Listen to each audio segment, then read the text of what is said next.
BJP पर आम आदमी पार्टी के संयोजक अरविंद केजरीवाल का बड़ा हमला हुआ है। अरविंद केजरीवाल ने कहा है कि पूर्वांचल के लोगों को घुसपैठिया कह रही है बीजेपी। संसद में हमारे पूर्वांचली भाइयों की रोहिंग्या, बांग्लादेशियों और घुसपैठियों से तुलना हो रही है। सुनिए। ये रोहिंग्या हैं, ये सारे पूर्वांचल समाज के उत्तर प्रदेश और बिहार से आए हुए हमारे भाई हैं, जिन्होंने दिल्ली के अंदर पिछले 30-30, 40-40 साल से रह रहे हैं। अपनी गंदी राजनीति के तहत ये लोग इनके नाम कटवा रहे हैं। जहां एक तरफ इन्होंने पूर्वांचल समाज को उजाड़ने का पूरा प्लान बनाया है दिल्ली के अंदर भारतीय जनता पार्टी ने। मैं ये कहना चाहूंगा कि जब से आम आदमी पार्टी बनी है, हम लोगों ने दिल्ली के अंदर पूर्वांचल समाज को सम्मान देने और उनको बसाने का काम किया है। मुझे आज भी याद है 2013 में दिल्ली में उत्तर प्रदेश से और बिहार से बहुत लोग आते हैं। मोटे मोटे तौर पे 2 कारण से आते हैं।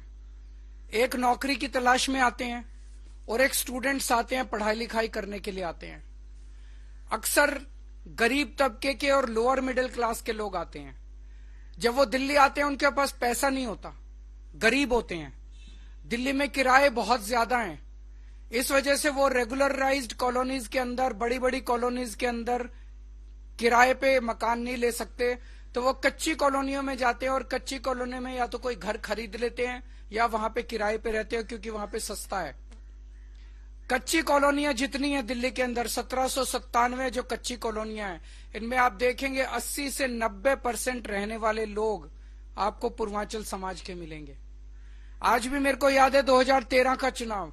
2013 में जब मैं कच्ची कॉलोनियों में जाता था, यहाँ गोडे गोडे तक, घुटनों तक पानी रहता था, कीचड़ रहता था, आप गलियों में चल नहीं सकते थे। पानी की कोई निकासी नहीं थी, पीने का पानी का कोई सिस्टम नहीं था, कोई सीवर सिस्टम नहीं था, कोई ड्रेनेज सिस्टम नहीं था, कोई सड़कें नहीं थी, कोई गलियां नहीं थी, कोई नालियां नहीं थी, कोई अस्पताल नहीं थे, कोई स्कूल नहीं थे, कुछ नहीं था कच्ची कॉलोनी के अंदर। बस किसानों ने अपनी जमीनें काट काट के, बिल्डर्स ने जमीनें काट काट के और बेच दी थी गलत तरीके से। उन हालातों के ऊपर ये लोग रहते थे